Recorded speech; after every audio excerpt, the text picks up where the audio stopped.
Oke, film-film pendek. Nanti kalau butuh talent boleh kita. Talent biasanya. Karena kesempatan di mana langsung disingkat ya. Masalahnya nggak kamera face ya kita ya. Figuran doang, lewat doang. Oh, nggak apa-apa ya kan. Pertama ya. Dari Mas Benny mungkin.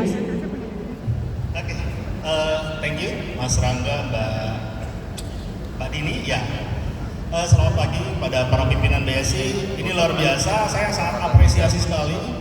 Ini acara yang luar biasa, momentum tepat sekali buat BSI dan rekan-rekan yang ada di sini. Yang memang ini menjadi tujuan utama rekan-rekan bekerja di sini, rekan-rekan kuliah di sini. Selain mendapatkan tadi bukan cuma membangun hard skillnya, soft skillnya. Nah ini relasi juga penting. Nah ini alhamdulillah itu tahun kelima saya bekerja sama dengan BSI, hadir di tengah teman-teman semuanya. Mungkin beberapa rekan-rekan semuanya sudah ada yang pernah bertemu gitu kan. Alhamdulillah ini masih diberi kesempatan di hari ini. Banyak hal sebenarnya yang bisa kita ambil saripatinya di era 4.0 ini ya. Nah kali ini saya coba sharing nanti apa sih yang tepat nih buat teman-teman, apalagi yang sedang berada nanti di persimpangan jalan nih. Karena pada saat lulus kita akan ada di persimpangan jalan. Ada dua opsi, mau bekerja atau mau usaha. Nah, ini sebaiknya opsi itu tidak saat lulus, tapi sebelum lulus. Seperti halnya motivasi dari teman-teman dari BSC, yaitu membangun teman-teman menjadi pengusaha sebelum wisuda. Ini yang saya dukung sekali, makanya kita masih berjabat tangan dengan BSI sampai dengan hari ini. Itu sedikit dari saya. Mungkin terkait dengan digitalisasi, nanti juga akan digandengkan dengan namanya Gold Ecosystem. Tadi sudah dimention oleh Bosman. Gold Ecosystem ini akan ada cerita menarik setelah ini, mungkin setelah pembukaan ini. Seperti itu, nanti teman-teman pastikan kosongkan gelasnya, buka wawasannya, dan ambil apa yang memang harus bisa diraih di hari ini. Mungkin itu aja. Terima kasih Mbak. Oke, dari Bosman sendiri boleh menyapa mungkin rekan-rekan di YouTube ataupun yang di sini. Assalamualaikum warahmatullahi wabarakatuh. Saya terhormat sekali diundang BSI karena ini pertama kali saya berada di lingkungan BSI dan saya berharap bisa melakukan kerjasama karena kita tahu pertumbuhan organisasi itu sangat cepat di kita dan kita memerlukan tenaga-tenaga muda yang iseng, yang out of the box, yang seperti yang kalian semua di BSI ini diajarkan untuk segera berkontribusi. Saya dapat informasi 32.000 mahasiswa di BSI. Saya pikir itu adalah sarana atau infrastruktur untuk sukses Indonesia ke depan di tahun 2045, di mana Indonesia akan menjadi the strongest country in the world, cita-cita kita, dan itu bukan tidak mungkin terjadi. Dan kalau itu tidak terjadi, yang salah adalah kami yang sudah umur sekian yang tidak mengingatkan generasi muda. Jadi mudah-mudahan hari ini kita bisa lebih mengenal satu sama lain agar kita bersama-sama ke depan bisa gandengan tangan bersama-sama. Itu aja dari saya. Terima kasih. Wah, luar biasa. Boleh tepuk tangannya dulu teman-teman sekalian. Nah, mungkin tadi sudah disapa juga ya oleh ketiga narasumber yang luar biasa kita pagi hari ini ya Rangga. Saya juga mungkin nanti akan ikut belajar banyak ya di sini. Mungkin ada materi yang mungkin mau langsung aja kita jawab ya. Kita ngobrol-ngobrol aja ya, ngobrol-ngobrol santai dan bermanfaat tentunya. Nah kita kan di sini akan masuk ke talk show, ke startup dan juga innovation talk. Berbicara tentang startup tentunya tidak terlepas dengan yang namanya inovasi ya. Nah mungkin dari sisi narasumber pada pagi hari ini dari Mas Arif, Mas Ben dan juga Bosman, menurut para narasumber ini saat ini di Indonesia perkembangan startup dari segi inovasinya kayak gimana sih? Boleh mungkin dari Mas Benny dulu. Thank you Mas Rangga. Perkembangan startup di Indonesia sampai saat ini itu luar biasa, mes ya, karena di luar ekspektasi, apalagi kemarin di era COVID itu banyak ide sebenarnya bermunculan. Jadi di tengah tantangan itu selalu ada peluang. Nah, itu akhirnya tercipta banyak sekali produk-produk yang sebenarnya sangat bagus sekali. Tapi tadi startup itu selalu diujinya itu dengan cash flow-nya, kemudian manajemen yang belum begitu kokoh, akhirnya tadi baru tumbuh gugur, tapi sebenarnya banyak sekali. Dan saya yakin semakin optimis Indonesia dengan luar biasa, SDM yang luar biasa, apalagi BSI tadi menelurkan 32.000 mahasiswa setiap tahun ya kan ya, lulus berkolaborasi dengan masyarakat ya kan, menjadi agent of change, kemudian mereka membuat kontribusi baru, termasuk tadi akan banyak sekali startup muda yang akan hadir dengan di era digital saat ini. Dan ini yang menjadi semangat Bosman 2045, kita yakin Indonesia akan menjadi negara teratas secara ekonomi di pucuk dunia. Wow, luar biasa ya. Optimis ya kita. Optimis. Selalu emang harus nih. Ya. Dari Mas Arif sendiri, boleh menanggapi terkait perkembangan startup atau inovasi yang ada di Indonesia? Iya, jadi dari sisi saya melihat perkembangan startup ini di Indonesia itu sangat bagus sih, karena unicorn sudah mulai bermunculan. Ya saya berharap ya dari BSI nanti akan ada ya alumni atau bahkan mahasiswa ya yang bisa membawa Indonesia jadi ada unicorn baru. Karena saya melihat di kampus BSI ini kan IT banget. Jadi kalau orang ngomong BSI itu kampus apa sih? Meskipun banyak jurusannya, masih banyak fakultasnya, cuman IT banget gitu. Dan tidak menutup kemungkinan dengan adanya BSI Entrepreneur Center juga di sini, itu bisa mengumpulkan mahasiswa-mahasiswa terbaik, bisa bikin bootcamp sendiri, bisa membuat kayak semacam antar fakultas, antar jurusan tuh ngumpul, akhirnya mereka bisa bikin aplikasi sendiri dan segala macam. Menurut saya fokus ke BSI ya, jadi menurut saya mahasiswa BSI ini punya potensi yang sangat besar. Bahkan karena kampus BSI ini banyak banget, seharusnya akan ada startup baru yang bisa menyandang gelar predikat unicorn di Indonesia dari kampus BSI. Amin ya, mudah-mudahan nanti sudah ada jembatannya, yaitu dengan kuliah di informatika di BSI, tinggal melanjutkan atau mengembangkan bakat yang sudah ada atau skill yang sudah ada tentunya. Dari Bosman sendiri? Oke, jadi ada yang menarik mas, saya mau share ke teman-teman aja. Jadi suatu hari saya di Barcelona gitu ya, salah satu perusahaan saya dibeli sama Repsol, terus kita ketemu, kita makan di kafe sebelum acara hari H untuk 5-6 orang, ada 1 orang Jerman, 4 orang Spanyol. Terus saya ini observer, apa-apa tuh pengen nanya gitu, apa yang terjadi di Spanyol. Terus saya bilang, gimana bisnis di Spanyol, gimana bisnis di Jerman? Dia bilang, susah berbisnis di Eropa. Kenapa? Karena nano niche aja ada pemainnya. Nah ini kata-kata baru nih, bener nggak Mas Arif? Nano niche gitu ya. Niche, nano niche itu kebutuhan. Jadi gini, pebisnis itu selalu memenuhi kebutuhan. Jadi the bigger atau semakin besar niche, terus kita masukin, itu peluang kita untuk sukses itu besar. Jadi karena itu teman-teman tadi yang dari Spanyol bilang, wah susah. Kami di Eropa itu nano niche aja ada pemainnya. Maksudnya ada pemainnya gini, nano niche gini. Setiap 10.000 orang, ada 7 orang kalau ngomong di depan publik itu nervous. Jadi dia menciptakan comfortable itu yang dipegang. Padahal cuma 7 orang dari 10.000. Tapi sudah ada pemainnya. Nano niche, dan ada banyak pemainnya. Ingat ya, nano niche. Kamu beruntung di Indonesia. Makro niche aja pemainnya masih jarang, paham ya? Paham ya? Berarti peluangnya makin besar ya? Buat lu semua peluangnya gede banget. Jadi makro niche pemainnya belum banyak, mikro niche belum banyak, apalagi nano niche, gitu loh. Nah, ini kalau kita nggak ngeliat, ini kita cover nikmatnya. Bener nggak? Ini yang kita mau mengingatkan ke teman-teman. Coba lihat makro niche pemainnya nggak banyak, gitu ya. Terus apalagi nano niche, dan pasar itu ada, gitu kan. Jadi mudah-mudahan dari kalimat tadi bisa membangunkan ini macan tidur semuanya. Iya, boleh tepuk tangannya dari jawaban-jawaban dan pemaparan dari ketiga narasumber kita. Nah, tadi yang saya mention terakhir adalah kita harus pintar lihat peluang ya tentunya ya untuk membangun sebuah startup ya tentunya. Nah, teman-teman di sini nih harus banyak main kayaknya ya. Kalau kemarin kita melanjutkan talk show dari sebelumnya karena bahwa di mention oleh narasumber harus banyak main di sini. Kita harus mencari apa sih sebenarnya yang fenomena yang sedang terjadi di sekitar kita. Jadi jangan di kamar terus dengan gadgetnya doang gitu ya, yang cuma komen komentar, tapi kita harus belajar keluar, cari ke alam, ke lingkungan dan lain sebagainya. Betul ya Rangga? Dengan banyak main juga nanti membawa menambah networking juga, Betul. relasi, dan dengan kita menambah relasi membuka pintu rezeki juga misalnya. Iya, betul sekali, Kak. Nah itu tadi ya luar biasa tanggapan dari setiap narasumber pada pagi hari ini berbicara tentang startup dan juga inovasi. Tentunya biasanya banyak sekali kendala-kendala yang dihadapi, apalagi buat teman-teman yang masih muda, mahasiswa ini.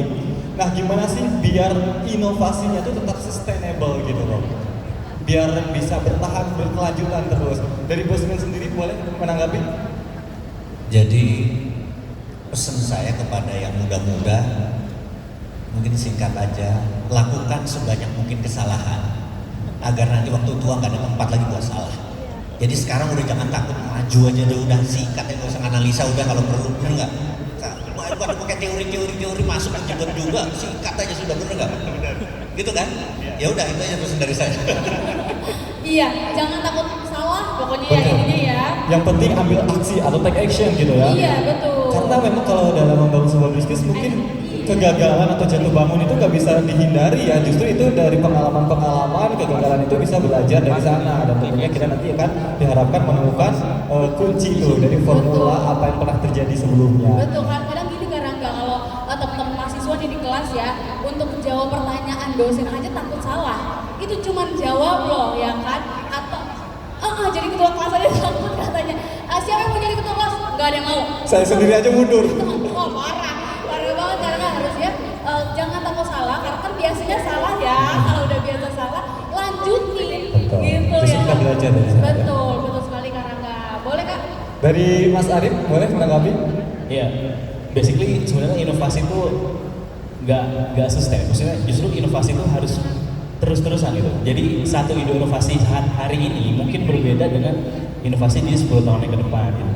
Jadi kalau dibilang bahwa kita sudah melakukan inovasi yang seperti A gitu, di tahun depan kita harus melakukan inovasi baru lagi, B lagi, yang B, baru tahun depan lagi C lagi gitu. Jadi meskipun inovasi kita berarti gagal atau salah, seperti Bosman bilang ya, justru harus bikin kegagalan lagi untuk ketemu mana yang paling terbaik.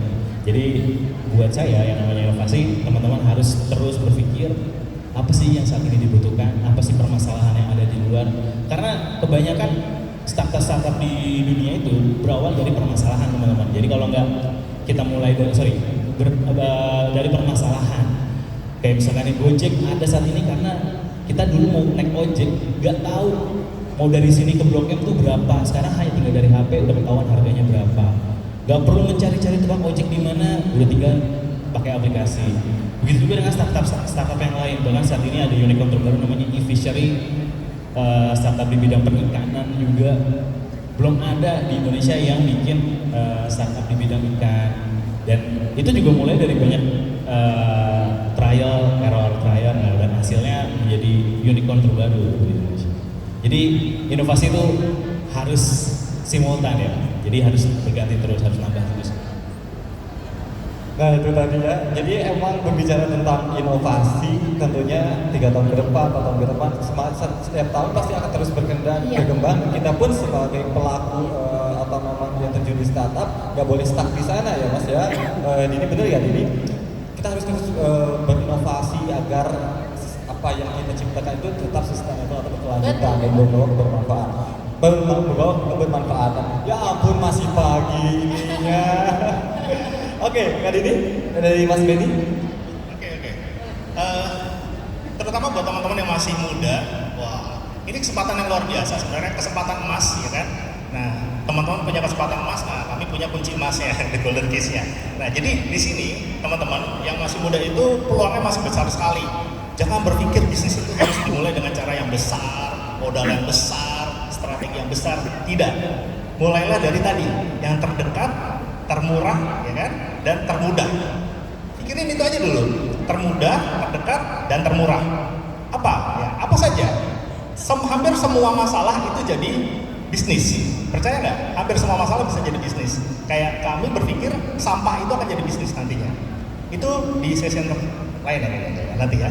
Nah, di satu sisi di sini teman-teman yang penting tadi habiskan jatah gagalnya seperti kata Bosman, habiskan jatah gagalnya karena begitu banyak kegagalan yang akan kita hadapi ke depannya. Jadi jangan pernah takut gagal. Oh, saya tuh nggak pernah gagal. Iya, karena kamu belum pernah mencoba. Kalau sudah mencoba pasti ngerasain gagal kok. Gitu kan? Nah, saat gagal kita akan struggle, kita akan makin kuat, sampai di titik kita powerful seperti itu. Oke, baik. Wah, ini memang intinya harus jangan takut gagal, harus jangan takut mencoba gitu ya teman-teman. Mungkin saya mau nanya sama Bosman ya, izin. Nah, dari sekian banyak bisnis yang sudah sukses ya, yang sudah kita tahu lah, pokoknya teman-teman tuh bisa cari profilnya Bosman di Google itu langsung keluar deret aja. Saya sampai bingung. Sampai bingung mau ngambil yang mana ya. Bahkan beliau juga YouTuber ya. Ya, YouTuber juga dengan jutaan subscriber loh. Iya, banyak lagi ininya subscribernya ya. Dari banyak bisnis yang sudah berhasil, mungkin saya pengen tahu ada nggak cerita tentang kegagalan untuk membangun salah satu atau salah dua, salah tiga bisnisnya yang sudah berjalan saat ini, Bosman. Kira-kira ada nggak yang bisa di-sharing sama teman-teman kita? Oke, jadi saya mau cerita bahwa gimana teman-teman ini bukan jangan takut gagal atau jangan takut mencoba, tapi membangun persaudaraan dengan teman-teman di sesama Anda itu jangka panjang, karena pebisnis itu teruji sama dua hal, profit yang dia buat sama teman yang dia punya. Jadi banyak atau jarang pengusaha itu yang sukses gak punya teman banyak. Jadi syarat sukses adalah berteman dengan yang banyak. Saya kasih contoh, ini hanya ilustrasi bahwa kita berempat, misalnya saya, Mas Sandiaga Uno, terus Mas Helmi, Pak Gita Wiryawan, itu dari tahun 90-an. Bayangin, berteman itu bukan setahun, 2 tahun, 3 tahun gitu. Terus yang kita berkarir dengan diri kita sendiri-sendiri. Terus kadang-kadang kita join bisnis di sini, terus bubar, terus join di sini, terus bubar. Ada banyak hal yang terjadi. Pernah suatu hari kita diskusi, kita berempat, kita diskusi. Sandi itu berapa ya? 100 kali, lebih kali. Saya tanya, berapa yang gagal? Ya 3 kali lipat dari yang jadi sekarang, gitu kan. Jadi saya tanya Pak Gita, gitu ya, sebagai orang yang berada di Traveloka, berada di kopi kenangan, terus lapangan golf, Sangrila dan lain sebagainya, susah nanti kalau dia. Dari bisnis yang jalan sekarang yang mungkin kalau dinilai mungkin lebih dari 30 triliun kali, itu berapa yang gagal? Sama 3 kali lipat gitu. Jadi kalau sekarang punya 300 lebih yang dia bangun gitu ya. Dan itu ternyata berlaku juga. Saya mikir-mikir, iya juga gitu. Kayaknya saya lebih banyak lagi salahnya. Karena saya pikir, kayaknya gue 5 kali dari lu deh. Yang mau bangun yang gagal 80%-nya gitu ya. Jadi saya nggak tahu teman-teman dapat lesson learn-nya apa dari cerita ini ya. Berarti kalau baru coba 2 masih banyak harus coba dengan kata gagal itu. Jadi kegagalan itu sebenarnya bukan gagal banget. Sebenarnya nggak ada arti gagal. The real gagal itu nggak ada sih sebenarnya. Nggak ada loh. Jadi saya pikir yang ada adalah sama kalau kita masuk ke kubangan atau ke air gitu ya. Satu pesannya, jangan berhenti bergerak. Karena sekali Anda berhenti bergerak, Anda tenggelam. Sikut kanan injek hak orang kalau perlu diambil. Itu survival loh. Mantan lah digeret-geret lagi kalau terserah lah begitu. Untuk survive itu, nah begitu Anda terlatih, Anda tahu lama-lama, oh gini gue sukses nih, oh ini gue enggak nih gitu ya. Tapi error dan positif mistake itu harus Anda jalanin. Jadi sebenarnya nggak ada guru yang terbaik. Bukan 3 orang di panggung ini bisa nasihatin Anda. Tapi guru terbaik adalah pengalaman Anda. Kita cuma bilang kami punya pengalaman gini gitu, cuma gitu ini saja. Itu dari saya rasa. Oke, baik. Mungkin pengalamannya bisa kita dengarkan gitu ya. Kita bisa pelajari juga karena memang kalau kalau pengalaman orang lain itu bisa juga sebagai pelajaran buat kita. Betul. Agar kita tidak berada di kegagalan atau kesalahan yang sama gitu ya. Betul. Nah, mungkin teman-teman di sini juga harus memandang lebih positif sih, Yes. ya. Sebenarnya gagal itu memang negatif, tapi harus kita ubah kayaknya ya perspektifnya gitu ya. Betul sekali. Terhadap kata-kata kegagalan. Yes, dan justru itu akan melatih kan, sering berjalannya Betul. waktu akan melatih tadi Bosman Iya. bilang, nanti mental coach lebih kuat lagi dan kita tahu oh ini saya yang gagal yang ini, yang sukses yang ini katanya Oh, gitu. iya, harus ini berarti gerakannya gitu. Betul sekali. Nah dari Mas Benny tanggapannya? Ada? Jadi seperti tadi jatah gagal kalau Bosman tadi sudah ratusan bisnis yang gagal 5 kali lipatnya. Nah saya belum sampai sana kayak Bosman, harus lebih banyak lagi create something sampai gagal, kemudian bikin lagi sampai gagal. Enggak, jadi motivasinya kurang lebih seperti itu. Jadi kalau belum dimulai kita belum tahu nanti margin errornya saat kita memulai sama saat kita sukses itu berbeda value-nya. Margin errornya mungkin di awal, oh besar sekali margin errornya. Makin lama makin canggih, makin kuat, makin tahu rambu-rambunya, akhirnya margin errornya makin kecil. Jadi nggak pernah teman-teman nanti merasakan kegagalan sesungguhnya. Benar kata Bosman, kegagalan sesungguhnya adalah saat kita sudah patah arang, saat kita sudah padam, saat arang kita sudah mati, itu baru kita disebut padam, gagal. Tapi kalau masih punya motivasi, jangan lihat duitnya. Walaupun rumah kita mau hancur, tapi kalau hati kita, motivasi kita masih kuat, itu belum bisa disebut gagal. Mungkin seperti itu teman-teman. Jadi mau dibilang gagal, habis dulu nyawanya, habis nyawanya kayak game. Off dulu, ya. Iya. Game over dulu nih. Betul gitu. sekali, dengan ada istilah habisin jatah gagalnya gitu kan, ada Iya. pasti akan nemu juga titik suksesnya. Nah Betul. mungkin sebelum ke tanggapan dari Mas Arif, teman-teman kita reminder lagi, setelah ini kita akan buka sesi tanya jawab, silahkan teman-teman manfaatkan waktu dengan baik untuk bertanya ya teman-teman ya, jangan sampai menyia-nyiakan kesempatan yang sangat luar Betul biasa sekali. ini. Karena, ya Hmm. karena kalau misalnya cuma nonton di TV gitu ya, atau dilihat di YouTube nggak bisa langsung tanya jawab nih, dijawabnya juga nggak tahu kapan gitu kan ya. Yang jawab juga admin. Iya, nah. Yang jawab juga admin. Ini bocoran nih, yang jawab admin. Ini momen pas sekali kalau mau tanya ke Bosman langsung ini ya saatnya. Monggo.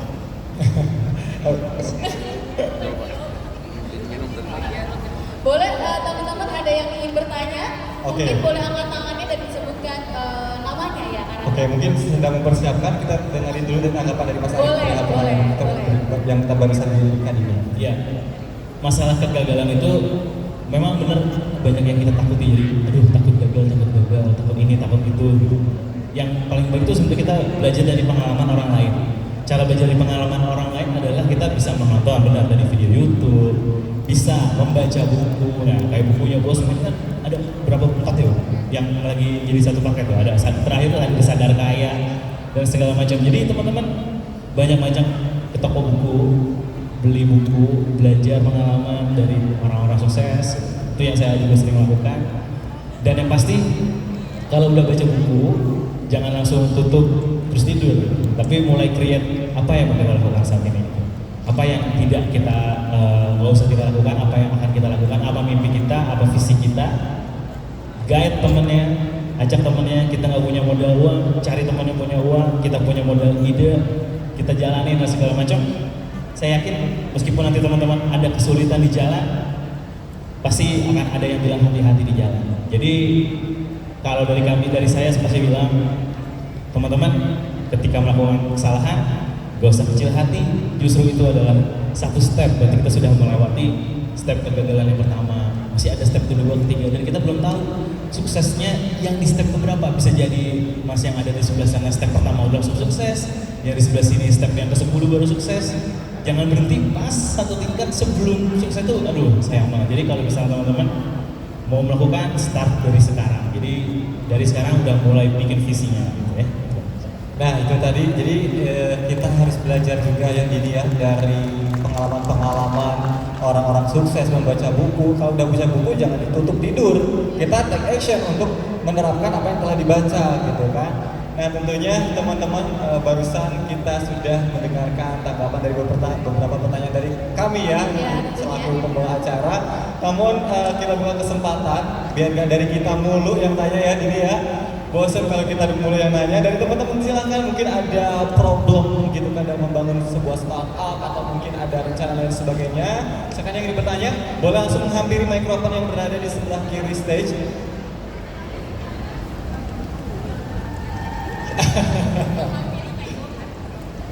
Jadi agak beda ya Dini ya.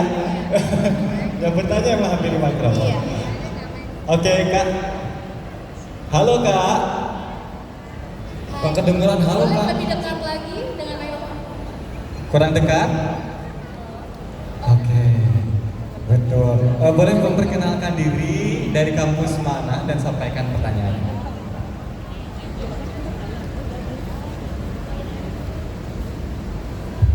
Perkenalkan, nama saya ini Yunita Veronica.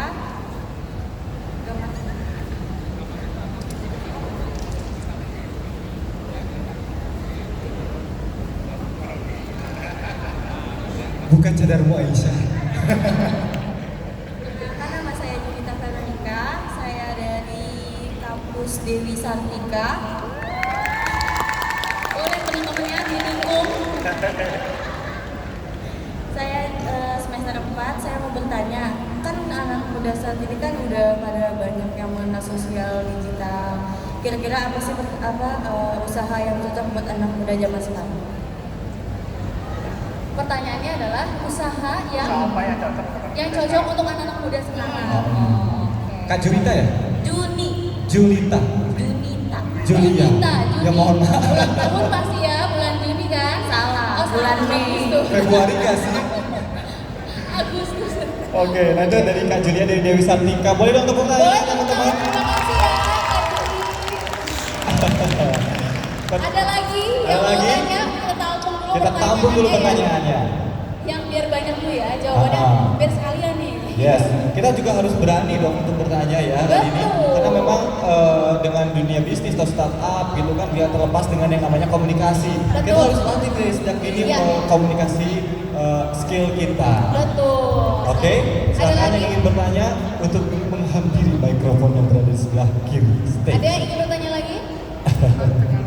Silakan. Oh, Dari Dewi Sartika mungkin ada lagi. bisa tiga iya karena banyak bukunya tadi pendukung. Kita reminder lagi, mungkin ini tidak hanya untuk mahasiswa aja yang ingin Betul. bertanya. Dari teman-teman job seeker juga yang ingin bertanya silahkan.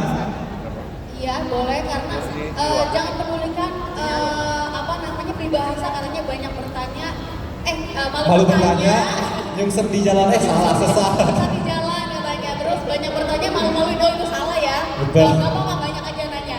Ayo biar nggak tersesat. Ada lagi yang mau bertanya? Oke, satu kesempatan. Oke, silakan Kak. Oke nih. Cowok sekarang. Cowok sekarang jangan kalah cowok ayo. Dilihat sih dari sebelah kanan stage ya ini kalau dari ini. Iya. Jangan boleh bilang dari tepuk Dewi tangan. Sartika lagi nih kayaknya.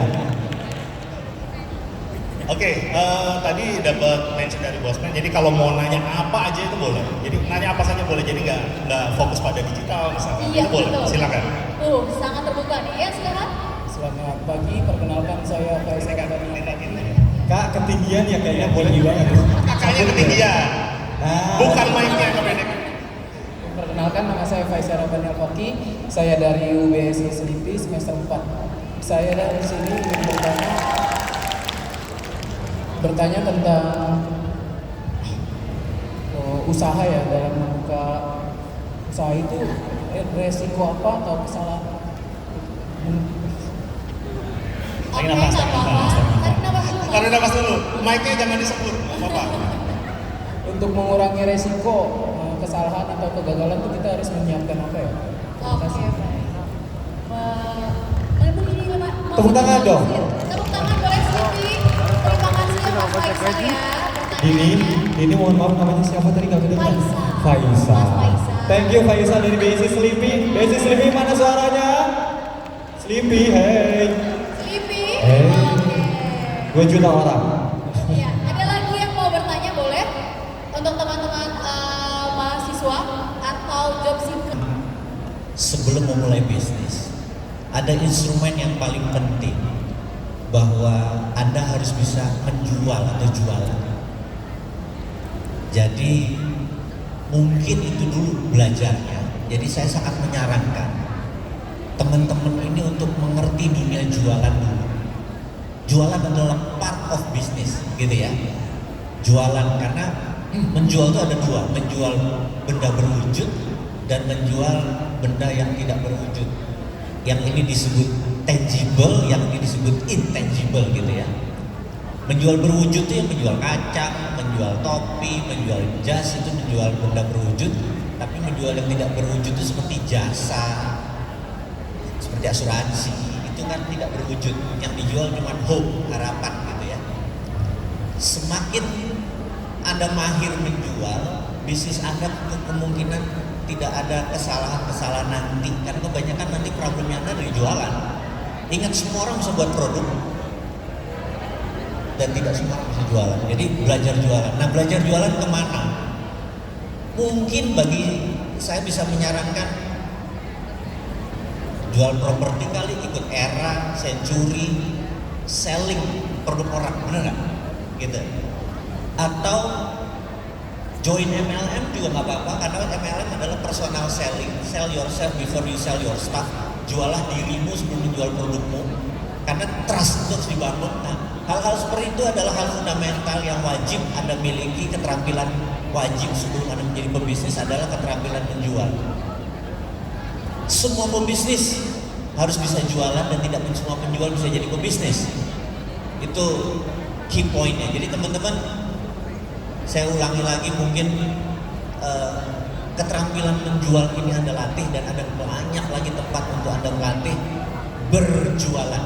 Ya, produk apa, nanti ada BSI, nanti ada acara, yuk tak jualin tiketnya, apapun itu latih, melatih jualan. Jadi saya pikir begitu Anda punya keterampilan menjual, maka tadi pertanyaannya, bisnis apa yang Anda akan maju, Anda nggak akan bertanya lagi, atau resikonya gimana, Anda bisa jualan gitu kan.